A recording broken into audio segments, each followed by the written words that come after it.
profeta Isaías, no capítulo 9.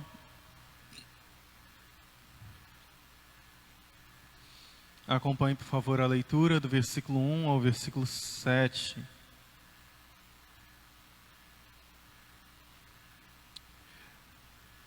Diz assim a palavra do Senhor: Mas para a terra que estava aflita, não continuará a obscuridade. Deus, nos primeiros tempos, tornou desprezível a terra de Zebulon e a terra de Naftali. Mas nos últimos tornará glorioso o caminho do mar, além do Jordão, Galileia dos gentios. O povo que andava em trevas viu grande luz, e aos que viviam na região da sombra da morte, resplandeceu-lhes a luz. Tens multiplicado este povo, a alegria lhe aumentaste. Alegram-se eles diante de ti como se alegram na ceifa, e como exultam quando repartem os despojos. Porque tu quebraste o jugo que pesava sobre eles, a vara que lhes feria os ombros e o cetro do seu opressor, como no dia dos midianitas. Porque toda a boca com que anda o guerreiro no tumulto da batalha, com toda a bota com que anda o guerreiro no tumulto da batalha, e toda veste revolvida em sangue serão queimadas, servirão de pasto ao fogo. Porque um menino nos nasceu, um filho se nos deu. O governo está sobre os seus ombros, e o seu nome será Maravilhoso Conselheiro, Deus Forte, Pai da Eternidade, Príncipe da Paz. Para que se aumente o seu governo e venha paz sem fim sobre o trono de Davi e sobre o seu reino, para estabelecer e o firmar mediante o juízo e a justiça, desde agora e para sempre. O zelo do Senhor dos Exércitos fará isto. Amém. Vamos nos dirigir a Deus mais uma vez em oração. Senhor meu Deus, se tudo que temos é por Tua graça, ó Pai, inclusive este momento para a meditação, então rogamos ao Senhor a Tua graça e misericórdia para o benefício das almas, o quebrantamento dos corações, para a visão de toda a Tua majestade e beleza, para a manifestação presente do Teu Espírito, para libertar os corações e dar vida, ó Pai, manter a vida, aquecer a vida, renovar a vida, fortalecer a Tua igreja e o Teu povo. Em nome de Jesus Cristo, venha, ó Deus, venha a nós, em nome de Jesus. Amém. Então você já pode notar que filho é uma palavrinha muito importante na Bíblia. Tem um filho para Abraão e tem um filho para Davi, e o filho prometido a Abraão e a Davi é a mesma pessoa. Só que chegam os profetas e profetizam também sobre o menino. Um filho. A esperança nasce do ventre.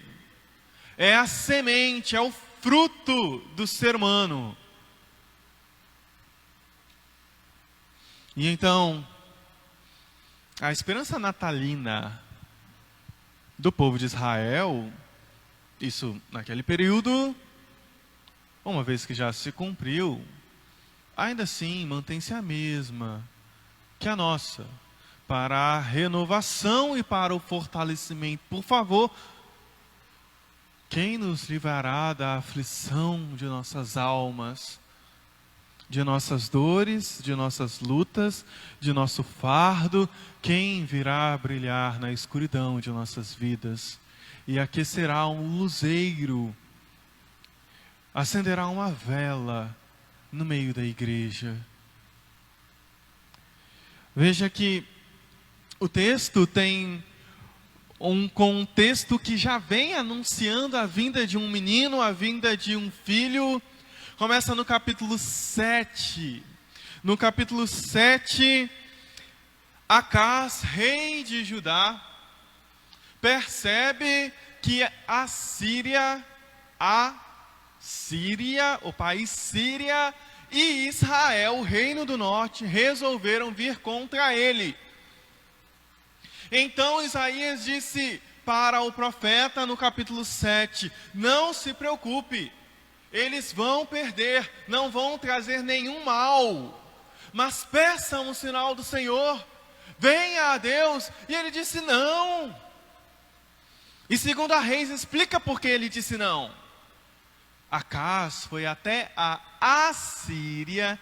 Síria é uma coisa, Assíria é outra. Acás foi até a Assíria, foi a Tiglat-Pileser pedir ajuda, pedir salvação, pedir socorro militar. E então quando encontrou o Deus assírio e o templo assírio, voltou para Jerusalém com uma brilhante ideia. Eu quero, igualzinho, igual o trono, igual o altar do Deus assírio, eu quero este Deus, esta força, este poder. E então Isaías disse a Acás, você não quer um sinal de Deus, porque você abandonou a Deus. Mas Deus não abandonou o seu povo, apesar de você ter abandonado Deus e o seu povo. Porque quando abandona Deus, abandona o povo.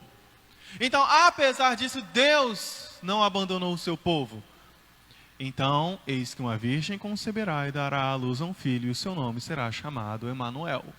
Isaías capítulo 7, versículo 14.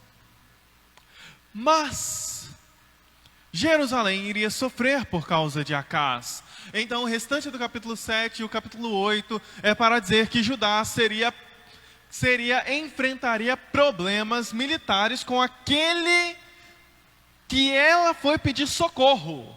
A Assíria iria vir contra Jerusalém. Não confieis em príncipes e nem nos filhos dos homens, no qual não há salvação. É o que nós lemos no Salmo 146, versículo 2. Foi exatamente isso que Acás fez. E ao fazer isso, a Síria passou a perna nele. Passou a perna em Jerusalém. Mas isso era a vontade do Senhor. E apesar disso, o profeta já estava deixando claro. Capítulo 8, versículo 8, capítulo 8, versículo 10. Por duas vezes se repete Emanuel. No capítulo 10 está trazido por Deus conosco. É Emanuel. Apesar de tudo que vai acontecer, Deus está conosco.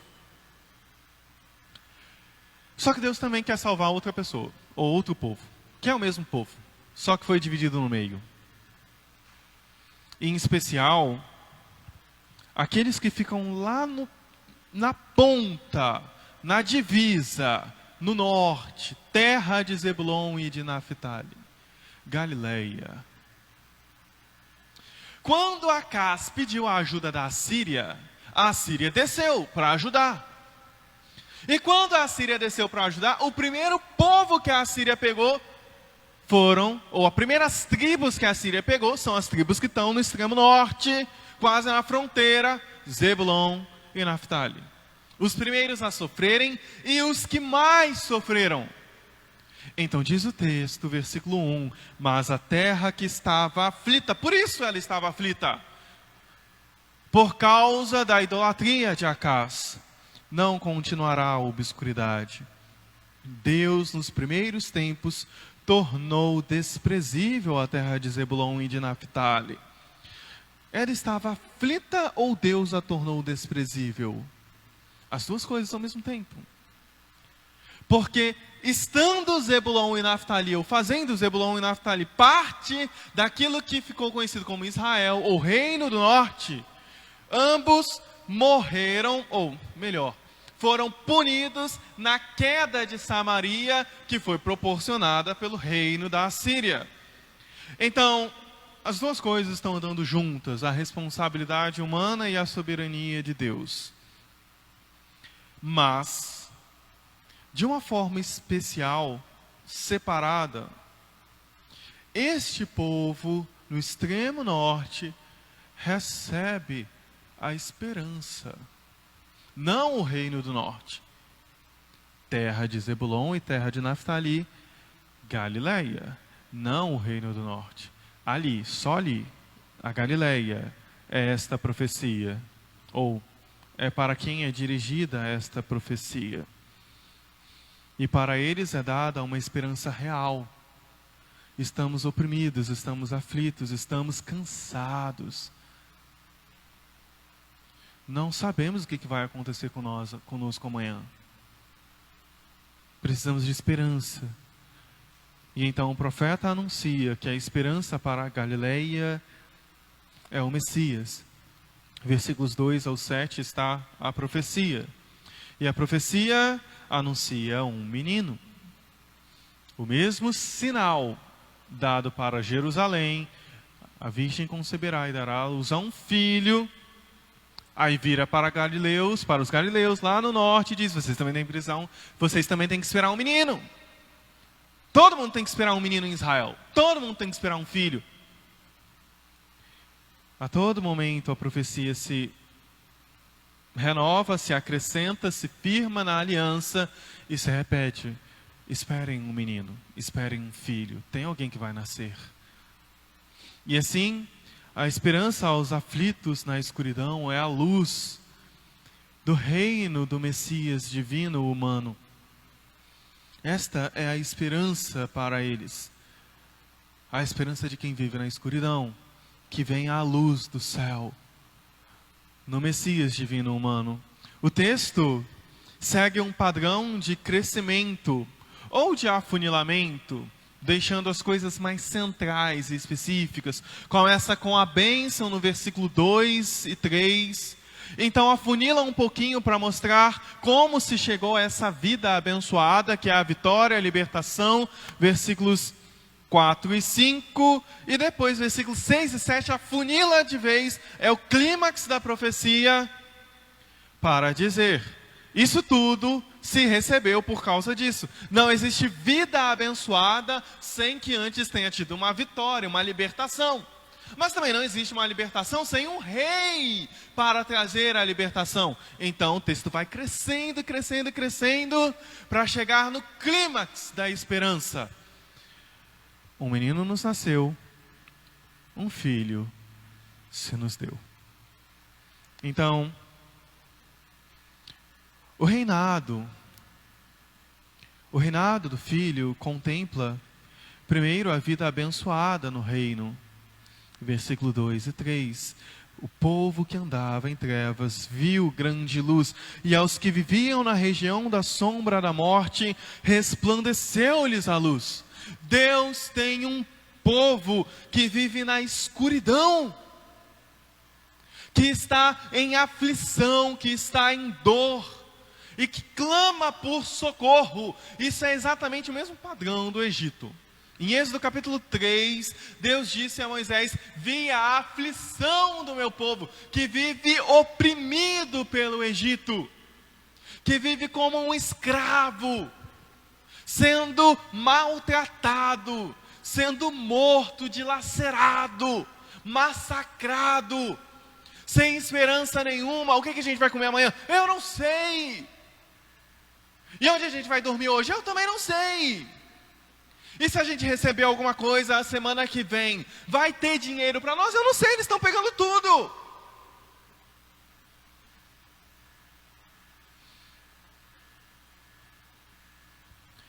E se eu for contaminado? Eu não sei. Eu não sei.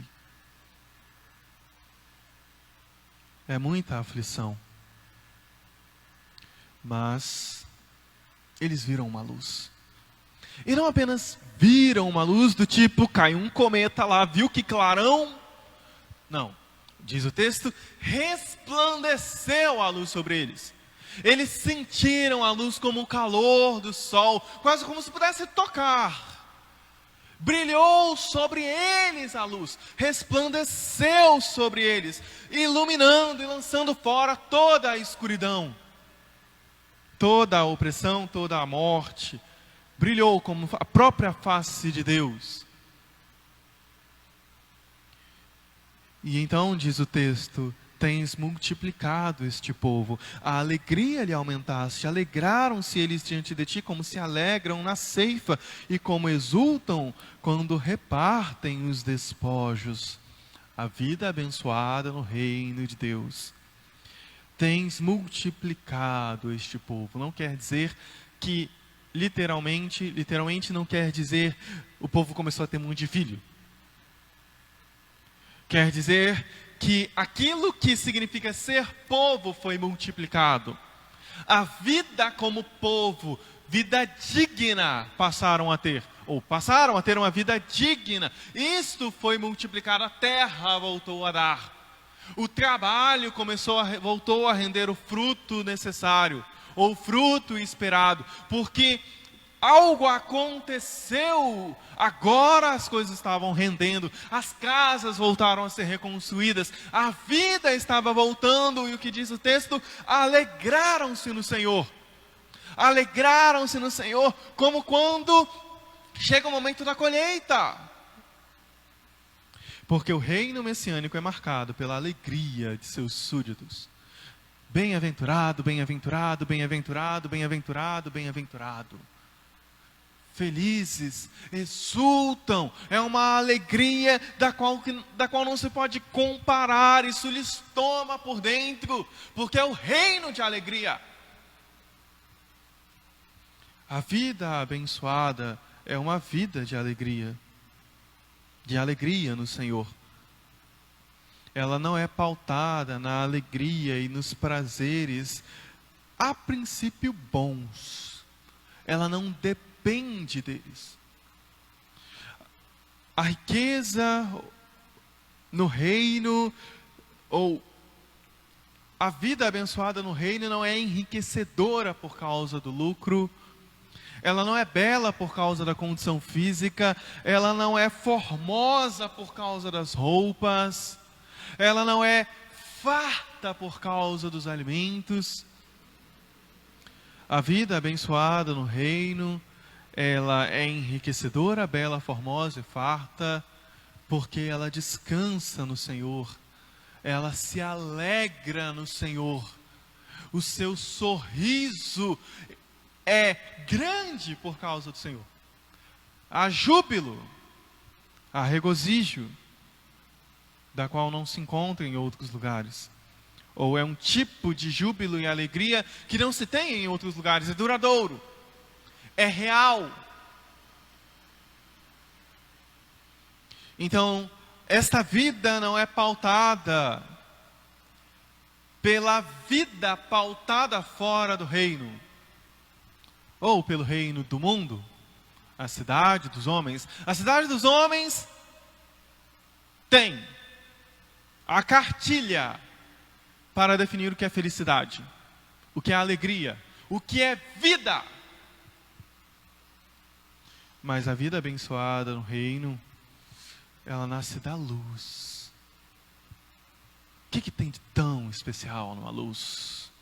A luz a gente apaga, não é uma coisa muito importante. Ela nasce da luz, que brilha na escuridão e que resplandece como o sol da justiça. E assim,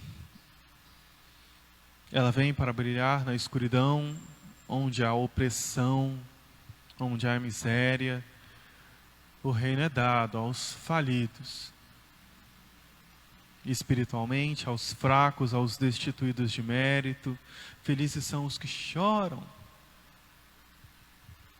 os que têm fome e sede de justiça. A virtude está na pureza. É a vida abençoada no reino. E ela existe por causa de uma vitória. A luz que brilhou é a luz da vitória. E esta é a segunda marca do reinado do Filho, a vitória libertadora do reino. Quer dizer, como os oprimidos na escuridão passaram a experimentar o reino de justiça, paz e luz. Porque tu quebraste o jugo que pesava sobre eles. A vara que lhes feria os ombros e o cetro do seu opressor. Essas são palavras também usadas no Egito. O povo também se encontrava exatamente nesses mesmos termos de escravidão. O jugo que pesava sobre eles é a escravidão. Significa literalmente ser escravo. A vara que lhes feria os ombros é o fruto no corpo de ser escravo. É a doença, a morte lenta e sofrida do trabalho diário como quem é escravo. E o cetro do seu opressor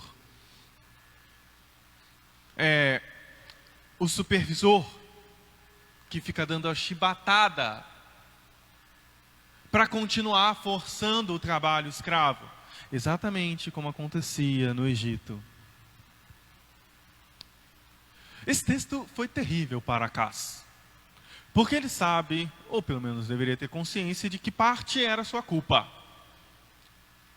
Seus irmãos, apesar de terem separado o reino há muito tempo atrás, mas eram seus irmãos, filhos do mesmo pai, todo mundo descendente de Abraão. Seus irmãos estavam sofrendo e ele tinha sangue nas mãos.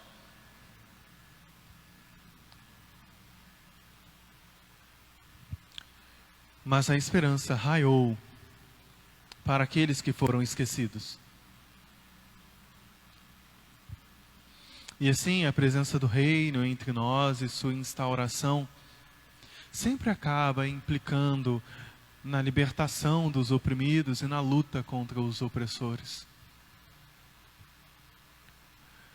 É a libertação das algemas desumanizadoras. É como meio que estudamos de manhã. Acha mesmo que escravidão continua com Paulo virando para o servo e para o Senhor e dizendo: vocês têm que agir assim, assim, assim, por causa de Cristo? Não permanece, morre, acaba. Porque as relações mudam. E então se celebra a vitória garantida. Toda a bota que anda o guerreiro no tumulto. Com que anda o guerreiro no tumulto da batalha, e toda veste revolvida em sangue serão queimados. Servirão de pasto ao fogo. É a garantia da vitória, da libertação. Só que veja que detalhe interessante. O texto diz que essa vitória virá como no dia dos midianitas. O dia dos midianitas foi o dia da vitória de Gideão. É referência a Juízes capítulo 7, versículo 14, até Juízes capítulo 8, versículo 12. Como foi a vitória de Gideão sobre os midianitas? Não é uma vitória espetacular. Uma vitória miraculosa. Uma vitória inesperada. Uma vitória estranha. Com 300 homens, destruiu os inimigos, conseguiu a vitória, libertou o povo. E assim o poder da morte, da escuridão, do pecado, o poder da opressão, o poder da cegueira. Satanás lhe cegou o entendimento para que não vejam a glória de Cristo no Evangelho. Então, este poder é reduzido a nada na manifestação da vitória do reino messiânico, que virá de uma forma um tanto inesperada, miraculosa, espetacular.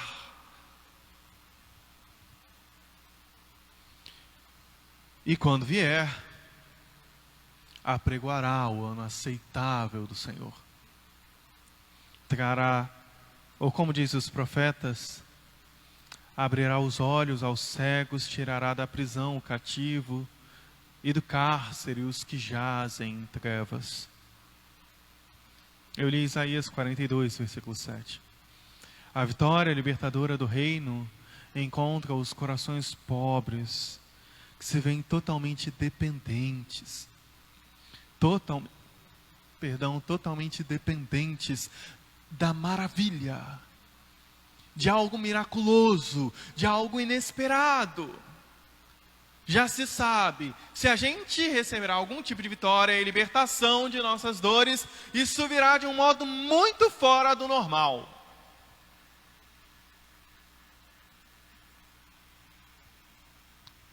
E por meio de quem virá? Quem proporcionará tal vitória inesperada e instaurará o reino? Então, versículos 6 e 7, temos a identidade divina humana do rei. Porque um menino nos nasceu, um filho se nos deu. Capítulo 7, versículo 14. Eis que a virgem conceberá e dará à luz a um filho, e ele será chamado Emanuel. Capítulo 11, versículo 1. Do trono de Jessé sairá um rebento, e de suas raízes um renovo, na sua descendência. Um menino nos nasceu, um filho se nos deu. E então o texto dá ênfase ao nome dele. E ao dizer os seus nomes, o seu nome não está apenas dizendo como ele será chamado, está querendo dizer o que ele é, o que ele faz conforme aquilo que ele é. Ele terá o seu governo sobre os seus ombros, e seu nome será primeiro, maravilhoso conselheiro. Ele será um conselheiro maravilhoso, maravilhoso conselheiro. Só que maravilhoso também é uma palavra egípcia, ou dos tempos egípcios. E significa a maravilha de Deus, porque Deus disse a Moisés que retiraria o povo do Egito com sinais e maravilhas. O menino que está para nascer, que terá o governo sobre os seus ombros, é a maravilha de Deus.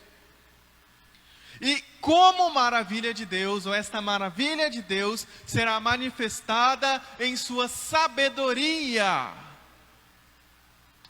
Lembra que o filho do rei tem algum tipo de relação com Salomão. A gente viu semana passada. Tá, Jesus é o filho do rei, mas Salomão também é o filho do rei. E aí? Salomão é até conselheiro, mas ele não é maravilhoso conselheiro. Deus forte quer dizer poderoso para fazer qualquer coisa. Se ele vai dar vitória, é óbvio que ele tem que ter poder para dar vitória, para salvar, para libertar. Pai eterno, ou Pai da eternidade. É um título para igualá-lo a Deus. Quer dizer que este menino está para o povo exatamente igual Deus está para o povo. Ele é o filho que é chamado de pai. E ao ser chamado de pai, ele não é apenas pai, ele é um pai eterno. Ele sempre existiu, desde toda a eternidade. Porque ele está identificado com Deus, como sendo o próprio Deus. E príncipe da paz. Príncipe é a ideia de governante, de grande autoridade. Ele é a paz, e por isso o seu reino é de paz, ou o seu governo é de paz, o seu reino é de paz. E então vem a relação com Davi.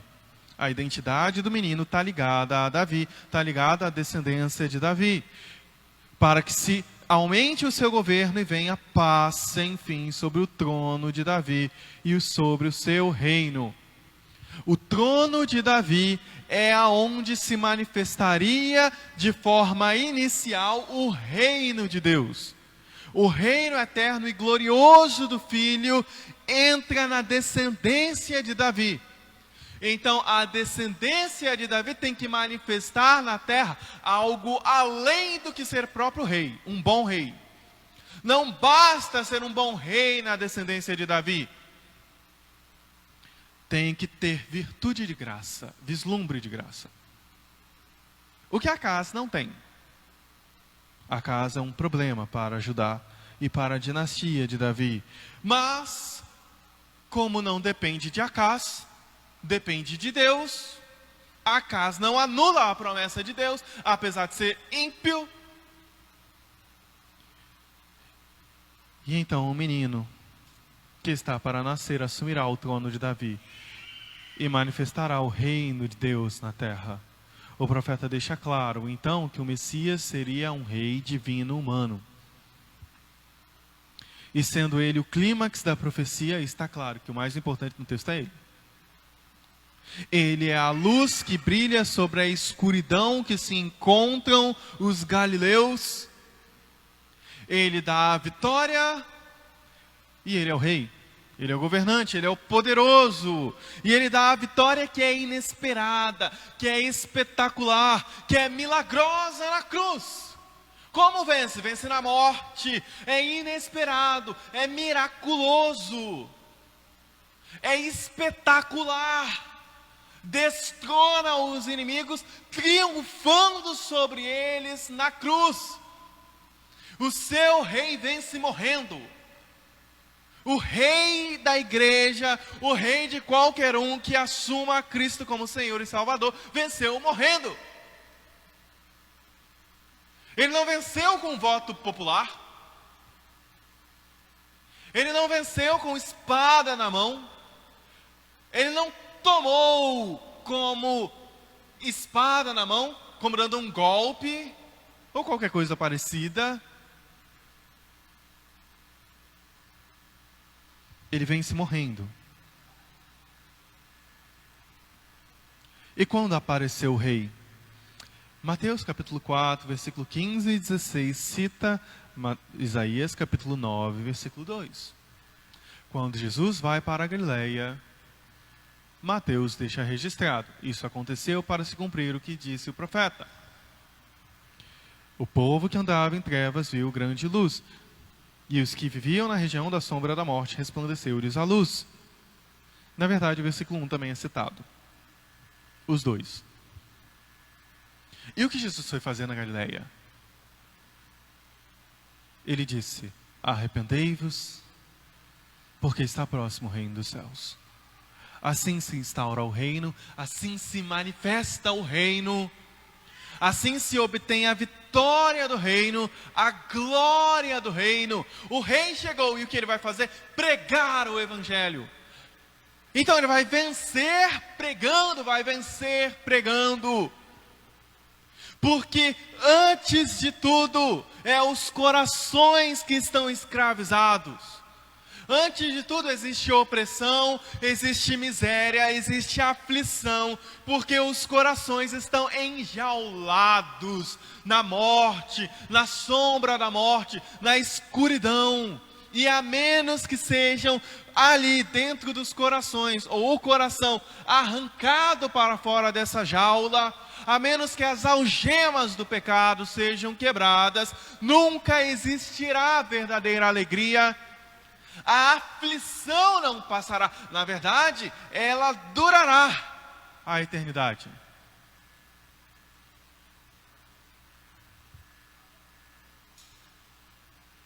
Portanto, já está um tanto claro, pelo menos em toda a nossa história como igreja, que a vitória do reino e o reinado do Filho não vem pela força do braço. A primeira coisa que o rei fez foi pregar o evangelho. E ele enviou os discípulos para fazerem a mesma coisa. Os discípulos fizeram esta pergunta: mas e o reino? Quando ele virá? Atos capítulo 1, versículo 6 em diante. Eu quero saber. Ok, se tu és o rei, quando vai instaurar o reino? Esse reino físico, estrutural, do qual possamos tocar, sentir. E Jesus diz: não vos compete saber tempos ou épocas, que o Pai reservou pela sua exclusiva vontade, mas recebereis poder. Deus forte. Recebereis poder ao descer sobre vós o Espírito, e sereis minhas testemunhas, tanto em Jerusalém como em toda a Judéia, Samaria e até os confins da terra. Jesus não pôs a mão na espada, ele não venceu pela força, ele não venceu pela lei, ele não foi até o Congresso criar uma lei para fazer todo mundo crente. Ele venceu com o Evangelho, com a promessa evangélica. A luz irradia o Evangelho, a cruz, o sangue, a morte pelos pecados, em favor de pecadores. E então, ele não virou para os discípulos e disseram: agora vocês podem pegar espadas e tomar o reino, tomar tudo, instaura o reino na terra à base da força. Não, ele disse: vão e preguem o Evangelho. Assim o reino será expandido. Mas como saberemos que esse reino está aqui entre nós? Como estará claro para as pessoas de que esse reino já foi instaurado e que apenas aguarda a sua vinda futura, que irá completá-lo com uma estrutura física renovada, novos céus e nova terra? Como saberão que as pessoas estão vivendo no reino, que existe essa tensão, que elas foram transportadas para um reino da luz, o reino do Filho do seu amor?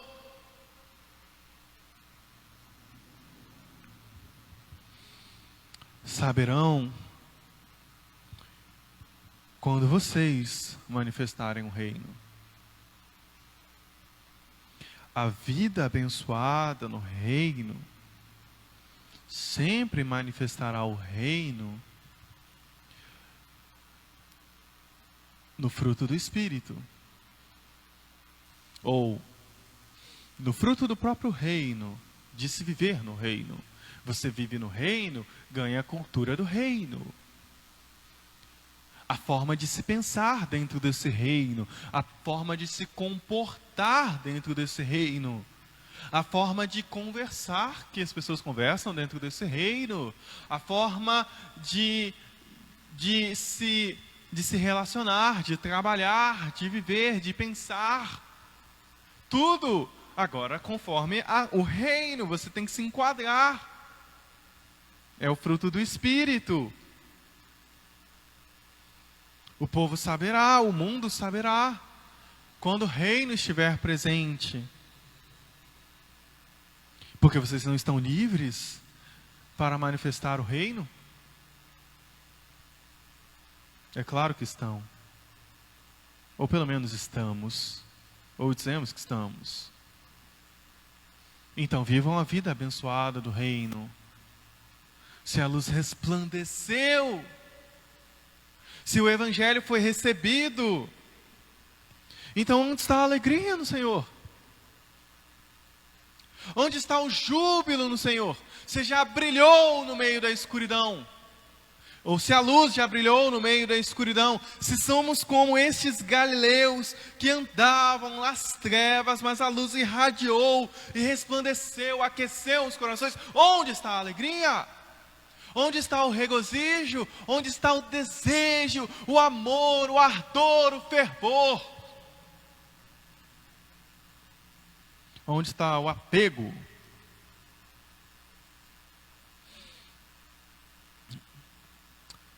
Concluindo, como tudo isso tem a ver com esperança natalina? O final do versículo 7 diz: o zelo do Senhor dos Exércitos fará isso. Quer dizer, porque zelo, a palavra zelo está ligada a desejo, a amor. o amor de Deus por si mesmo, por seu plano, por seu projeto, fará prosperar na terra o seu reino, fará acontecer na terra. Toda a esperança reside no fato de que se essa promessa vai cumprir, é porque Deus irá fazê-la cumprir. E Ele a fez cumprir e a renova, aplicando nos corações o zelo do Senhor dos Exércitos, fará isso. Então ore pelo zelo do Senhor dos Exércitos. Se você sabe e crê no seu coração, tem por certo de que Deus ama a si mesmo e ama o seu reino e a manifestação do seu reino, a glória do seu reino, do seu nome. Se Deus ama salvar pecadores, abençoar pecadores, sustentar a igreja e fazer com que a sua luz brilhe na igreja e ilumine a escuridão desta cidade, onde ela esteja localizada, onde a igreja esteja localizada, então ore, porque o zelo do Senhor dos Exércitos fará isto prosperar. Ore para que o zelo do Senhor dos Exércitos, o amor de Deus em salvar pecadores, em abençoar vidas, em queimar os corações e enchê-los com sua alegria santa, preencha de alegria santa esta igreja. Que o príncipe da paz seja beijado nesta igreja. Que o reinado do Filho seja manifestado, seja visível. Que as pessoas saibam, isso aqui é uma igreja, não é uma sinagoga de Satanás. As pessoas que frequentam ali são súditos do reino. Eu não sei, eu não faço a menor ideia do que aconteceu. Mas eu tenho certeza que eles não são iguais a mim. Eu tenho certeza que nenhum deles é igual a mim. Então, quando ele tem alguma coisa para falar, eu escuto. Tem alguma coisa diferente neles. Parecem até ETs. Viva como um ET, entre aspas.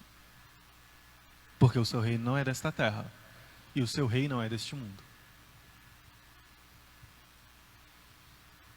Então ore. Ore, clame, deseje, anseie. Isso é esperança, esperança natalina. Porque um menino nos nasceu e um filho se nos deu. Ele nasceu para nós.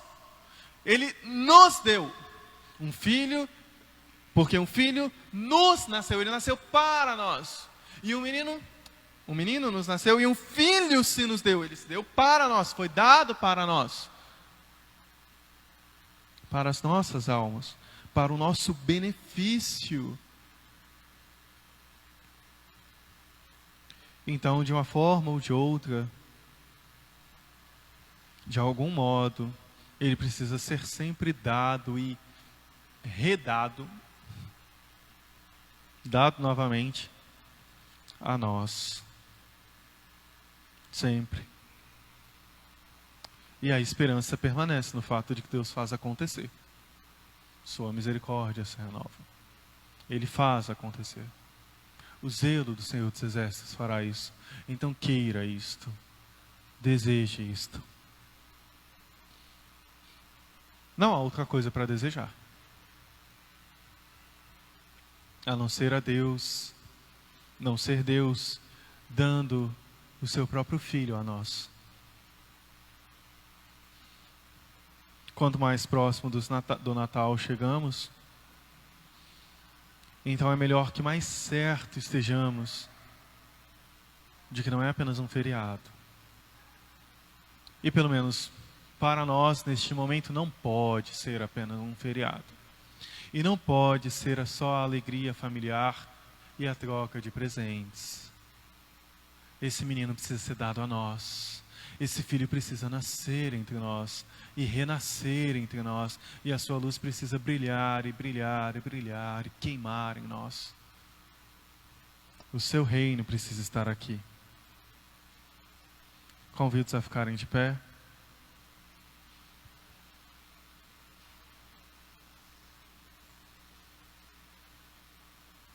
Estarei orando e em seguida impetrando a bênção.